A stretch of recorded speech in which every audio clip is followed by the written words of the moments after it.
happened in the era of consumerism, this way of thinking is really a way of thinking about desires, about the results which is very good for me but less for the others. It's some cult of selfishness. It's some cult of how to be happy by myself, but it's not taking into account other interests. And I'm very skeptical, about the possibility to teach empathy dental students if there is this environment of consumer ideology existed in everything. First of all, of course, it's formal equal in this cultural environment, but under the pressure of consumption, everything can become a commodity. And freedom of consumption is also a compulsory one. In order to function properly in consumer society, one has no choice but to be a consumer, and we can't ignore this fact. And as a lot of theoreticians characterize this modern situation, global market means disorganized capitalism, because the market is in everything and nothing is incapable of being commodified. What does it mean? It means that a lot of things are fragmented, flexible and international in form, but not international and essential in contents.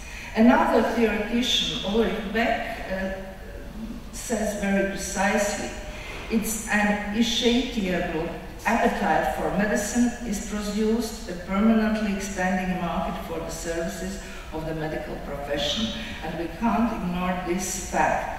He used this traditional characteristic for our time, a risk society, and of course we are living in this risk society, and it means that we needed solutions to the many risks, and we have these solutions, and you see here the result. We have new industries, diet industry, fitness industry, food supplements and vitamins. Is it really healthy? Is it really good? Is it necessary? I'm not sure, but it's the real result. And we must take into account these new industries when we are talking about patient-doctor relationships, and especially in dental ethics. How you reject some proposals from patient side if the patient wants, and you ignore his desires. And from ethics side, the result of contemporary health promotion is the question, but which is the right choice? And individuals, of course, are trying to answer by themselves, but medical experts don't always agree. So many choices are made in conditions of uncertainty. Are we taking into account these influences? And let's look about from the ethical viewpoint. Consumer has responsibility and self-control, but in opposite, at the right side, consumer economy offers help to carry responsibility. It offers immediate gratification. From one side, people are in constant stress about their health. Consumption becomes a source of stress reduction and emotional and physical well-being. I not agree with Zygmunt Bauman in the point that he rejects any positive consequences of consumption. There is positive features, but it's very difficult to see them. Here you see self-control versus self-gratification. We are very physically active for the purpose to eat better, to eat what we want to eat. And it's some controversial situation, but it's really the question which arises for the education. Therefore, I have another group of the questions. Ethics and education, the challenge of consumerism for the education system.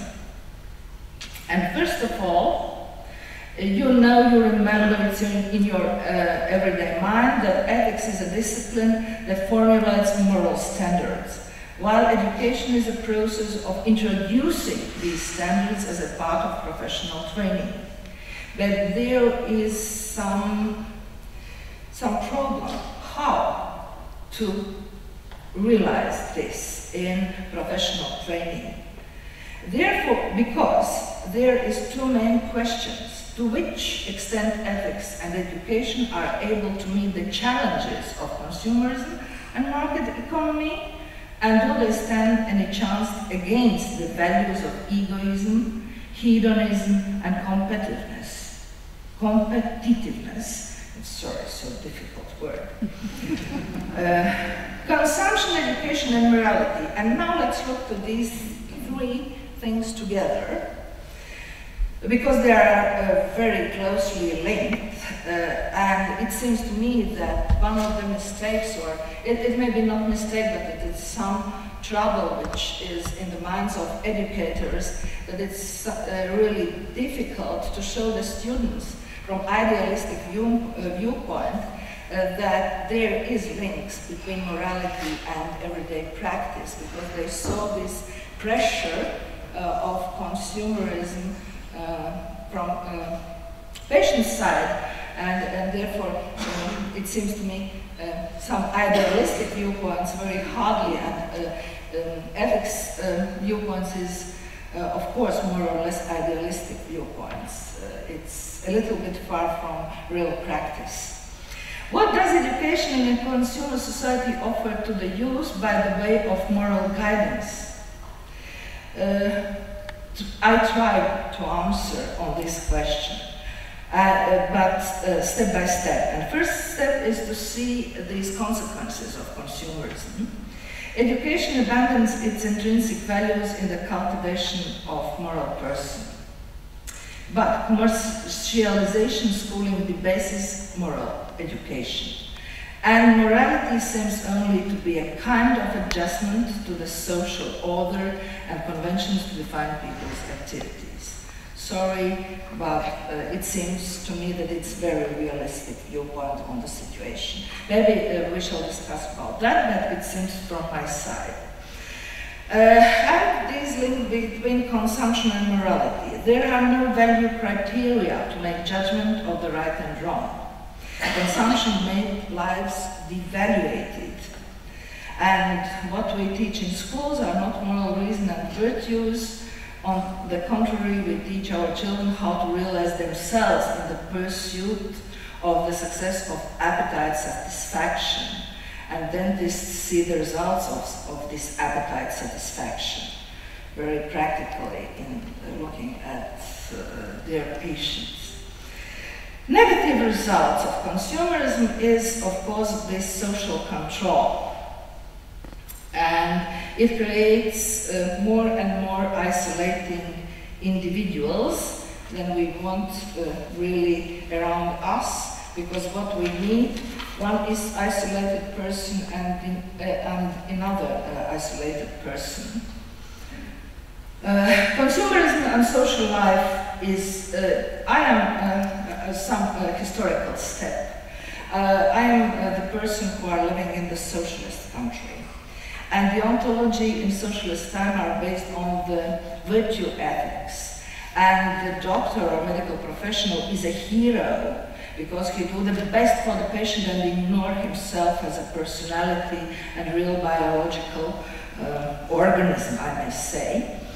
And consumerism is in this point very close to this socialist, or I may say Marxist materialism, because you may think only about these practical things.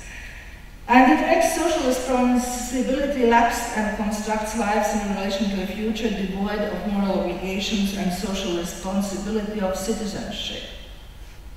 Therefore, another question. Egoism is something that is not rejected in general. You are egoistic, and it's quite good if it's your goals which you want to fulfill, if it's your desires which you fulfill, if it's your values which you realize in your professional life, if it's your career goals, and so on. But in this point, everybody is only working for himself. And temptation, of course, the promise of great pleasure is always present, right now. Consumerism in healthcare. Consumers are in charge of getting the best buy for their own healthcare, and this attitude has a great influence on healthcare service. Here you see how it is. Of course, it's not serious, but really the patient made this choice, and this choice is based on his desires and, of course, some economic factors. But as I say at the beginning, I'm not absolutely, as Zygmunt Bauman rejected positive aspects of consumerism. Here they are. Consumerism means most information and widest choice. It's very good. We have more clever patients. We have more information about some professional field, also from laypersons, not only narrow from specialists. Raising the standards and quality of healthcare, absolutely sure that it is so. Responding to consumers' patients' needs, reduced waiting time, encouraging complaints about inadequacies, and so on. And now you see this content that dental ethics and dental education is realized in the situation when consuming ideology or consumer ideology is in our minds. Therefore, we are taking these positive aspects of consumerism for effective dental ethics. And let's see these health behavior models and dental ethics. What's good? It's good that right now there is, as Cockerham and other theoreticians said, that we are living in the time that people typically produce health to use it to some end. And there you see, work, longer life, and so on. What does it mean practically? It means that we must talk about health lifestyle. And again, it's Cockerham who show us these three main features of health lifestyle. Lifestyle are collective, associated with status groups. Lifestyles represent patterns of consumption. Lifestyles are formed by the dialectical interplay between life choices and life chances, with choice playing in the greater role. And here is again this precise definition of lifestyle. Health lifestyles comprise interaction patterns of health-related behaviors, and of course its response to their social, cultural, and economic environment. And I may say, here you see the structure of the concept of health lifestyle. It's the result of the process which started 10 years ago, and it's the result of our department's investigator. But there are two departments at Riga Svetlić University, Department of Sociology and Department of Humanities, which are working on several issues about medical sociology, and there is one of the results. These are lifestyles which is typical, theoretically is linked with the other sources, but then you see practically how it works if we talk about the population in Latvia. Of course, any health lifestyle consists of two parts: life conduct, and there is attitudes, orientations, and behaviors, and life chances. based on economic resources and cultural resources. And really, everybody who realized health style realized is as life conduct, taking into account these life chances.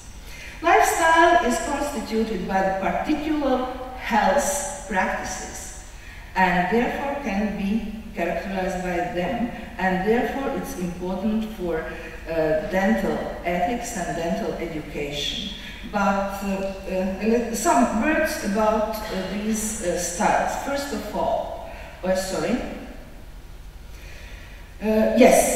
of all, you'll see here typical health lifestyles of Latvian population. I don't know how it is in other countries, but it's the result of research work about Latvian population. And there is noxious lifestyle, there is partial care for health, there is minimal care for health, everybody knows that. There is health-promoting lifestyle and health-preserving lifestyle. And some words about every lifestyle. It's inclination toward bad habits, risky alcohol consumption, chronic smoking or drug use, less health-orientated activities, no checkup, visits to the dentist, neglect of caries, less care for health, worse personal hygiene, and no concern for healthy diet. If you have such a patient as a dentist, you see that these people neglect of caries and they are not very often visitors to the dentist. Partial care for health, controversial lifestyle, bad habits again, but relatively active care for health. Occasional visits to dentists, that's good news. Relatively good hygiene, also good news. Some food choices are based on health effects. It means that it's a little bit care about their own health. Next lifestyle, passive lifestyle. Absence of noxious habits, reluctance towards the healthcare and health-promoting activities, minimum care for health, relatively good hygiene, occasional visit to dentist, the good news, and relatively healthy diet, also good news. Health-promoting lifstyles. Individuals are good in health and engage in regular sport activities. Tend to avoid illness, regular checkups, good hygiene, healthy diet, and they are not so often visited dentists because it's necessary. It's not so necessary, but they more often visited dentist hygienist. Health-preserving lifestyle, not so nice because these are chronic health problems. Least inclined towards practicing bad habits, daily health-oriented activities, taking medicine, healthier diet, but it doesn't mean that there is no pleasure at all. Therefore, they are toward to bad habits. However, because of the other problems, these people might neglect dental health. It's also bad news. And as I say, what helps me for dental ethics, these description of different lifestyles, it helps me to understand then you realize that any goal in ethical education, you must take into account this environmental, this global environmental pressure from consumption to the real relationships. And it helps you to be not so idealistic. And conclusions. Consumerism is the reality of today. Consumerism has its negative aspects, but you see that there is also positive sides to it. And what's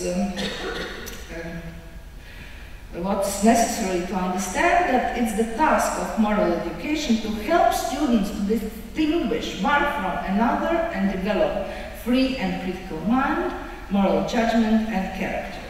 And my proposal, as I promised at the beginning, that part of that is ability to make a correct assessment of the values of the patient, and it's useful to include health lifestyles theory into educational curriculum of dental specialists. Thank you for your attention.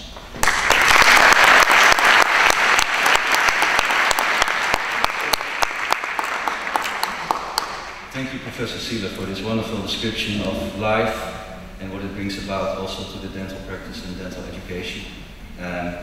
I noticed when you talked about the patient behavior and the patient choices about healthy lifestyle that everybody immediately was thinking about himself and his own lifestyle and the choices oneself makes. So it's not only about patients that you are talking. I would like to invite your audience for some questions or remarks following this lecture. Is there anyone who wants to make a comment, David? Thank you very much. It's quite sobering looking at all those categories that you could fall into when I'm looking for your lecture. But what is quite interesting I'd like to ask is on the consumerism, is the difference between intervention of the state and the private sector, which I suppose in my simple mind is, for instance, coming from the United Kingdom, we have a state-funded health system, so that is slowly being eaten away by more private care. And then there's other systems where there's very much more private care and little state intervention. Does that affect the moral and the ethical aspects that you were telling us about? It seems to me that right now, not only in United Kingdom, but it's over, in European countries that this private sector is looking at consumerism as a reality, as a factor which must be taken into account. But I'm in Latvian situation sometimes see this economic factor as an argument for ethical decision. For example, I can't do it for you because I have no finances. Yes, and of course there is some contradictions between state-financed healthcare and private healthcare, but ethical guidelines must be common for anybody who is professionally worked in these fields. Only these lifestyles, that's not enough, only 5 lifestyles. There may be much more than 5, but it's only the result of the Latvian population investigation. But there are some contradictions, of course, between state-financed medicine and private medicine, of course. Thank you, Mr. Any other comments or questions? Yes, you. Rodriguez Students University.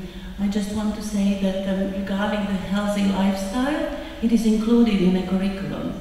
In dental public health, we are talking that in the 3rd and 5th course. But my question is, you mentioned about these lifestyle groups in Latvia, but of these 5 groups, what group is dominated? Maybe some percentages. Oh, it's a very hard question. Who is dominated? Because that is a question when we are talking about these things. Mm-hmm. What is the reality? In reality, the picture is not so nice. In reality, I will check up which lifestyle.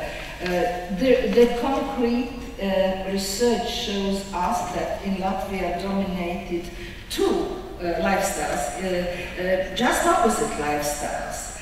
This health promoting lifestyle, because to be healthy it's also to be good for the job and to these who give us that, and at the same time noxious lifestyle, strong inclination toward bad habits. And you know statistically that in Latvia the people like to smoke and to drink alcohol and so much more else. How dare you? Thank you very much.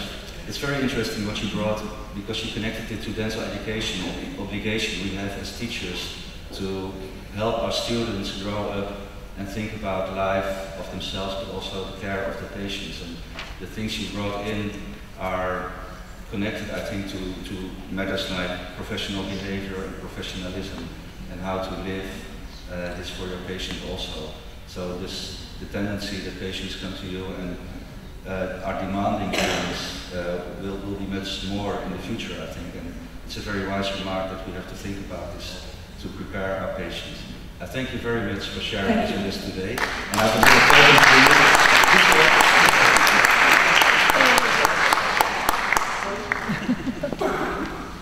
I cannot let you go on this beautiful Saturday morning to say thank you for sharing this with us. And on behalf of the ADEE, we have a small gift. Thank you very much.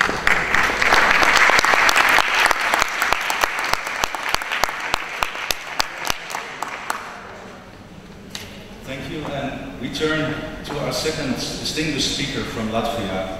It is Professor Ojar Sparitis. Professor Sparitis is a former Minister of Culture in Latvia and editor at the Scientific Library of the Latvia Academy of Science.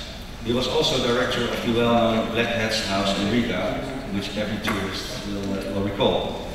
Professor Sparitis is now a respected member of the Art Academy of Latvia and president of the Latvian Academy of Sciences. Among many other things, he is also state president of the UNESCO National Committee.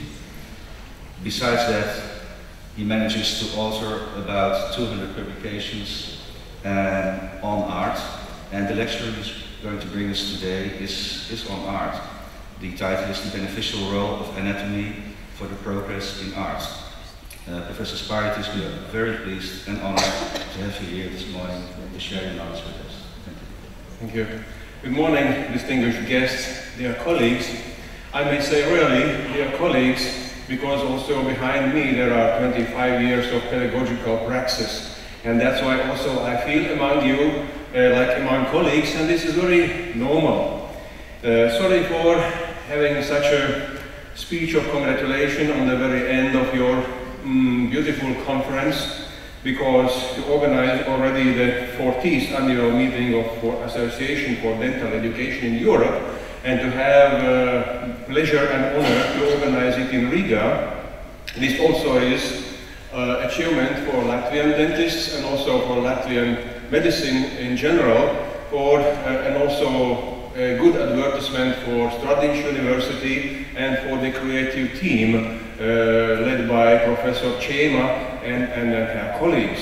That's why from Latvian Academy of Sciences I would like really to address to you even the thundering compliments and blessings, and already I do see that your 3 days meeting in Riga led you to acquaintance of our beautiful city, the European capital for culture, and also you enjoyed Riga's arts, beauties, and music and all performing arts as well. That's why I think that even after your hard talks in your professional interests, I may add something probably that is also connected with dentistry, but not so much. But dentistry also has its aesthetical aspects, and aesthetical aspects always are connected with arts.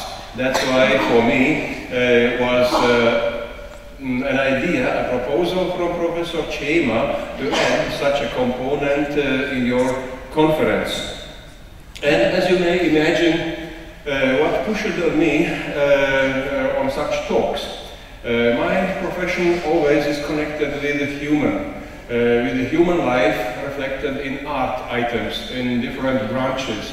And as I this winter discovered in my Academy of Fine Arts, in Department for Painting Restoration, well, a little bit damaged painting by unknown artist, but where was painted on Andreas Vesalius, the Belgian-born scholar, Doctor Medicus, and also anatomist. And looking in vocabulary, I found that this outstanding scholar, of the period of Renaissance, has 500th anniversary this year.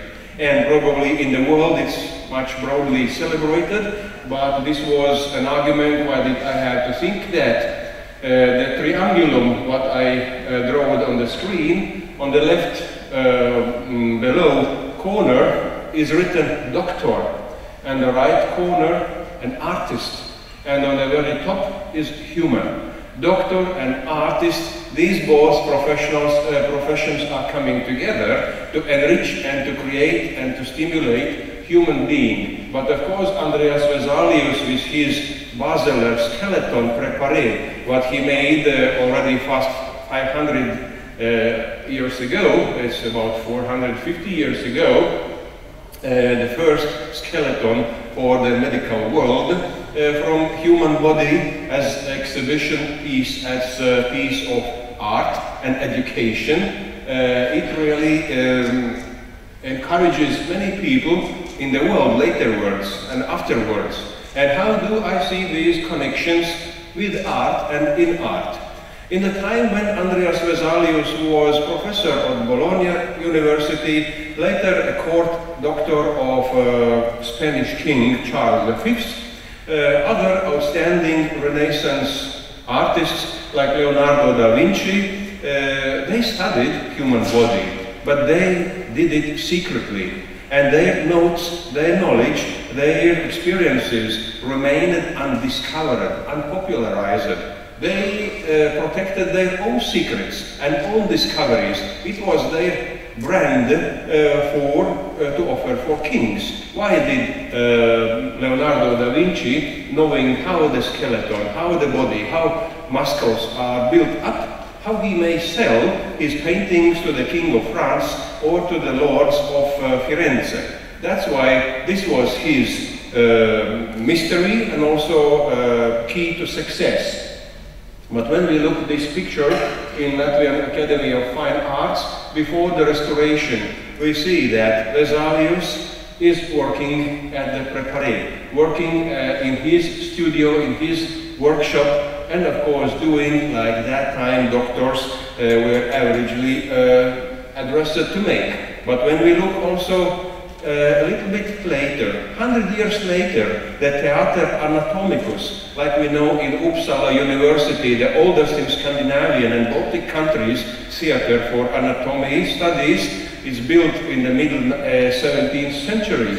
And there you see also the Rembrandt's painting, the Dr. Tulp's Lesson of Anatomy, painted 1643. We see already how the studies of anatomy are getting theatrical performance character and how they are public, like a public performance, like a public arts, of course being fixed for the demonstration, being fixed for the group portrait, but the body is here in the center. And looking before, a little bit before, when just Andreas Vesalius was born, it was time when the medieval painters, even such outstanding and progressive, like Lucas Cranach, the German painter, he painted Golgotha, the crucifixion of Christ. Of course, by religious sujets, was always only popular to depict naked body. This was only allowed by the officials, allowed by church, and blessed way to reflect on the human body and how it was ascetic, dried out, without any knowledge of the human proportions and human proportions of muscles, construction of skeleton, and this is a human in average. You can imagine where did artists that time who needed to reflect on human body in altar pieces, painted or sculpted or in other way, created, where they can see and study human body on the places of public punishment, on the battlefield, where bodies have been already cut in pieces or probably destroyed by animals, wild animals, or destroyed by punishers. And that's why this was not a practice still coming in everyday's life of an artist. That's why when we see Lucas Cranach's painting, where the Christ is in purgatory and trying also to solve humans, and we see depicted many of them and of different ages. And we see when the medieval painters always reflect on human body, they do use such like a childish, from the age of 13, 14, pubertes age child, which was an innocent body, to reflect on them. And when they depicted Adam and Eve, they also used this teenager's body, and there are no sexual elements on that because it was taboo. When we look on Lucas Cranach in his progress, in his development, in 1523, he paints already Adam and Eve. Yes, these are the first sujets, first topics, where the artists are a little bit allowed, encouraged also by church. Okay, when you are willing to paint a naked body, do it, but only use these pre-ancestors of the human beings, not the Pope, not the cardinal, not the landlord, and not even your family members, but take these who are full of sins because they have tested the apple from the paradise garden. That's why they are sinners. And you see also proportions are tall, too much extended, and this is not a real human body, but it's approximately approaching. And of course the antiques. Antiques were motivations for giving some patterns how to approach human body in arts. The same Lucas Cranach, when on the left picture he is showing the nymph of the spring. Nymph who is relaxed, like we see that sometimes also painters of the Renaissance and Morocco painted Venus having in a relaxed position. Or Lucrezia, the paganic virgin who suicided herself because the son of the nobleman, the son of the king, misused her. But you see that such moment where the ethics is celebrating victory, there, of course, the paganic innocent virgin could be depicted in a such, little bit I have to say, erotic way. We are changing mind towards the normal eroticism and towards the reflection of normal human body. Yes, if we look other biblical items or items from Christian life, we see that Adam Elsheimer also enjoyed human body, but he was, as a Catholic, allowed only to paint, of course, Catholic saints and Holy or Saint Hieronymus and all the body. Yes, old human, where also artists do reflect on item of aging. Aging and then mean humans' age and then images of different age. In the right side, the feminine body, the old witch. Also, this is a picture with some critical item, which is always found as literary interesting phenomenon, even when we look at Goethe's Faustus. But in the middle, there we see that Holy Elizabeth is visiting hospital. Hospital, a monastic hospital, where also you, as artist probably, can come to help monks or medical sisters by health care of those people being located in hospital, and there you can touch body and study it.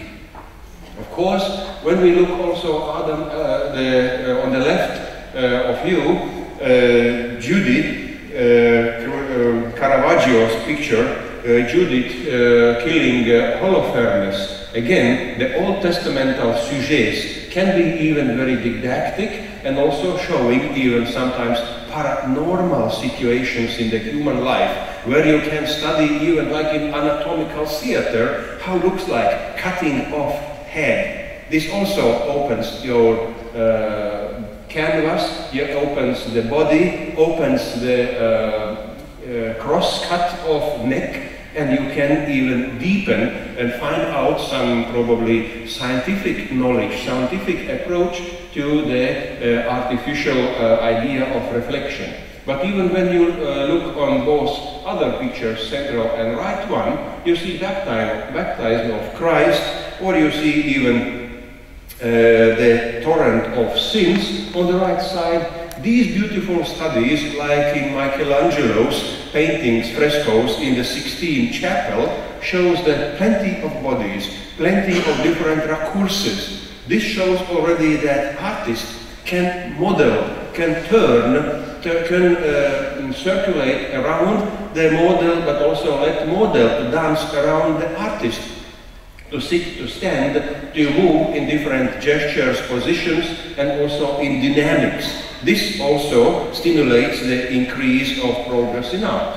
Like Dutch painter and then graphicist Hendrik Goltzius. Hendrik Goltzius painted Mercure on the left, you see, and Minerva. But on the naked body of Mercure, we shall recognize his self-portrait. So it means that even if you have not an access to the anatomical theater, you can study, standing on front of mirror, study your own body. And on the right, like Minerva, his pose.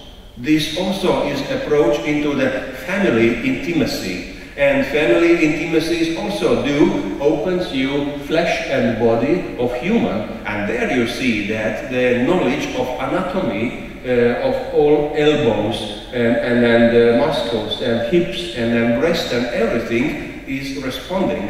But only the tension to idealize those goddesses lets them to extend the bodies much taller and longer than probably they are in reality. But another Dutch Cooper engraver, Cornelis Coort, in the central picture is showing Academy of Fine Arts. You see, this picture is created 1576, and of that time, the second part of the 16th century, Academy of Fine Arts already simulates to the anatomical theater.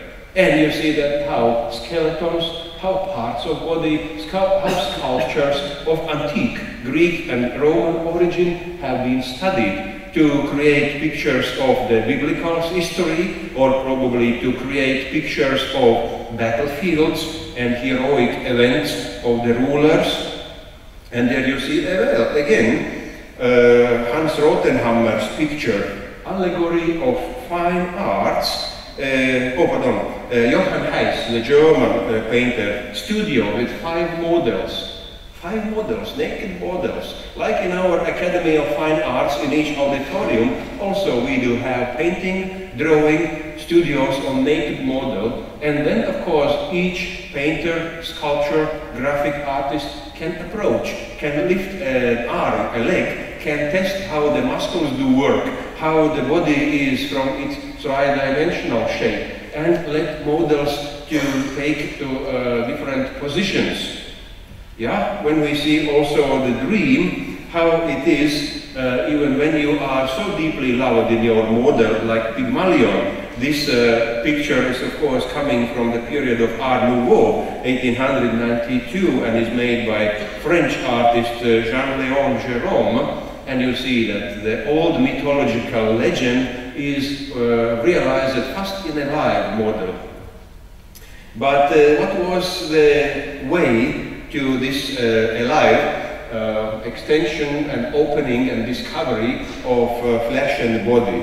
Like in 1700s and beginning, Hans Rothenhammer made also Allegory of Fine Arts, where one Musa is painting on naked body, in this way showing how in praxis arts has been created, and using also the natural, real approach to the beauty. And this is not anymore sin. You see that also changes mind, that to watch, to experience body is not anymore deadly sin which has been punished by church or probably discussed as a deadly sin. Even you see much more Hans Rothenhammer making his Venus and Mars in a bedroom. So these topics on the mythological histories are really belonging to the court's art pieces, and they do enjoy eyes, they do enjoy emotions, and they do push artists and also the spectators to understand that the worldly life also is connected with enjoyments of body and flesh. But when we look later on how the period of enlightenment looks on human body. Of course, every educated man, nobleman, or a wealthy person had a library, had a Kunstchamber, had his own museum at home, or something like studio. His children, his family, his friends could enjoy art items collected from Rome, from Greece, from excavations, purchased in different artist studios, and that's why you see even very interesting picture like Johann Zoffan's Library of Charles Townley, and painted in 1783. The library has much more pieces of glyptic art, sculpted arts, reliefs and plastics, but not books. Books are in another room, but of course this is a way how to study on the body, how to enjoy eyes, and how to study all the civilization as an art item without any prejudices. You see not any more curtains protecting or covering all those images. This is only the enlightenment of knowledge and enjoyment of picking up knowledge. Like also in this picture where you see the famous Danish sculptor Thorvaldsen, Bertel Thorvaldsen, standing on front on his sculpted Three Gracious. Three Gracious, of course, is one of his most erotic sculptures, where Three Gracious, even in triplet way, shows feminine beauty. And Thorvaldsen was so much recommended and asked artists to multiply his sculptures for the royal collections, for noblemen's collections, and of course we very much can in Copenhagen enjoy his museum and see how he was a son of his time, which time of course used the Roman and Greek sculptures as a patterns, but implemented nowadays contemporaries looks on art.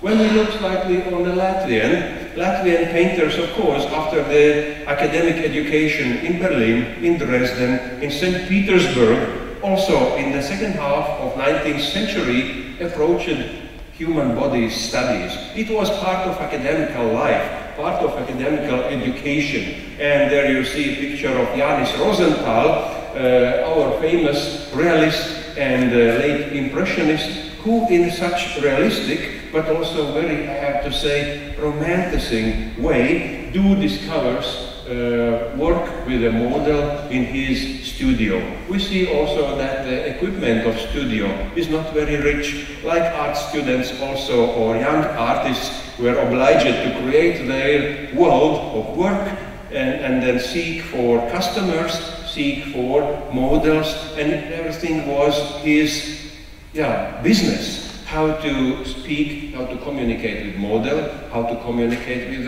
customers.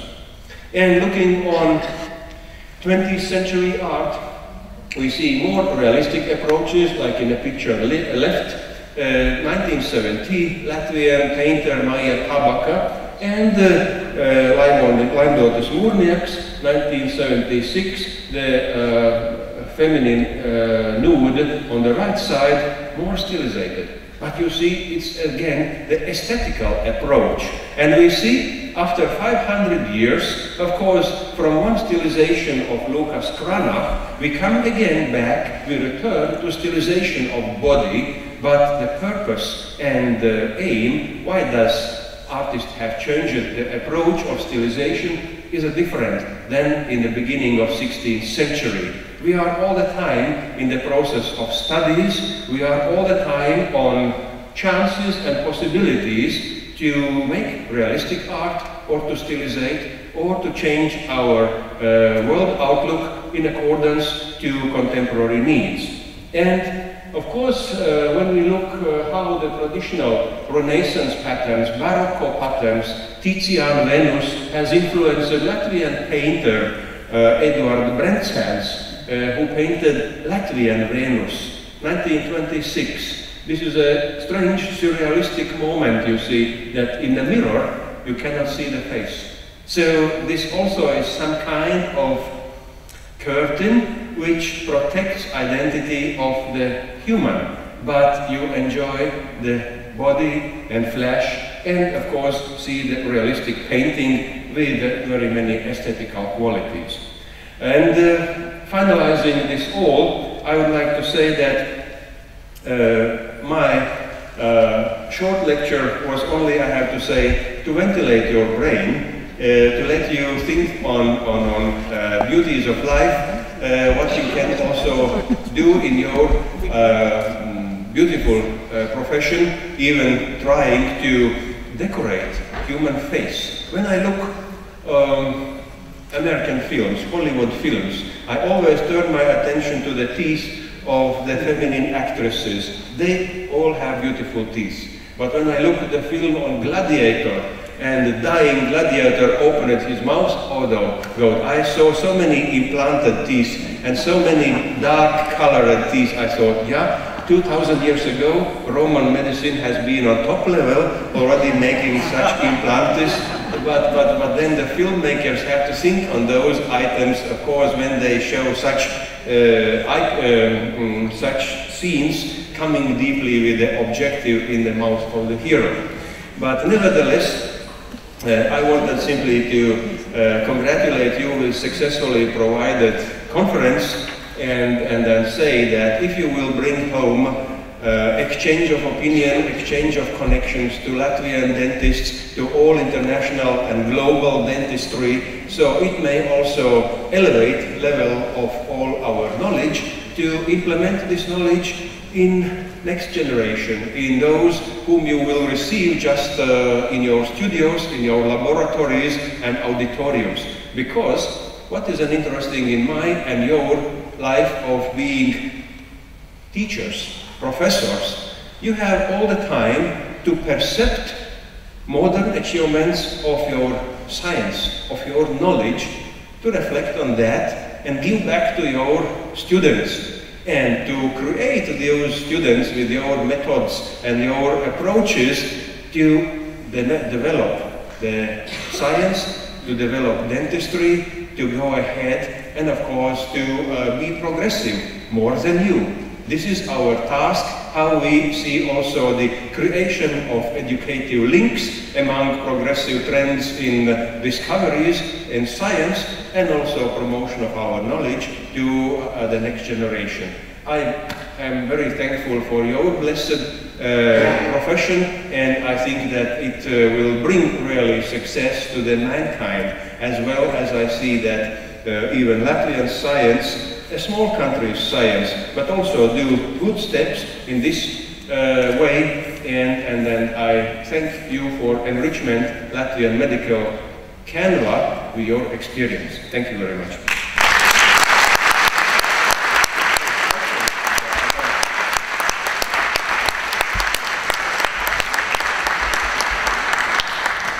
We thank you, Professor Spiritus, for this fascinating journey through art history, and I'm sure that every one of us will look with new eyes to the bodies projected in the paintings in the museum. You know, as dentists, we are used to only look at the head and neck region, but I think after this morning we will have a broader view when looking at art. Thank you very much. Is there anyone who wants to make a comment? I'm sure we invite you for the coffee, and you will be able to answer some questions or hear some remarks on a more individual level. And I'm very glad that, as you know, the ADEE is a European platform to exchange knowledge and suggestions. And your lecture today really brought a European view upon the development of art, so it's really suitable. I realized that walking through the streets of Riga, which we had only too limited time for to do so, that we could also see beautiful sculptures on the facades of the houses in Jugendstil style. It's also a reflection of the body in Latvian art. Thank you very much once again, and we cannot let you go without a small token of appreciation.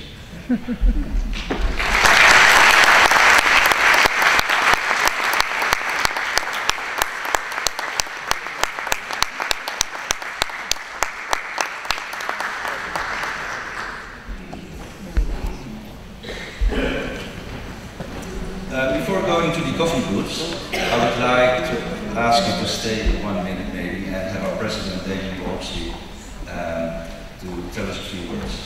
Last night we made one mistake. Ingrada, where are you going? Ingrada? Ingrada? She's sitting there, she's not looking at me. Ingrada? Could you come here, please?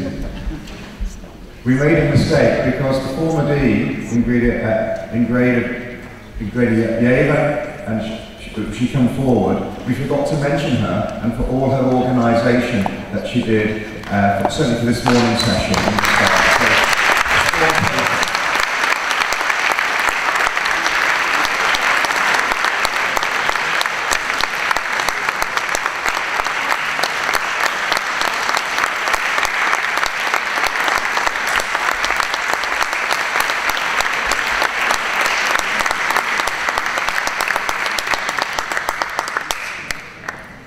Thank you very much. At 11:45 we will continue the session. So until that time, please have your coffee and some little things that are connected to your lifestyle.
How bad a friend am I? I overslept. I'm so sorry.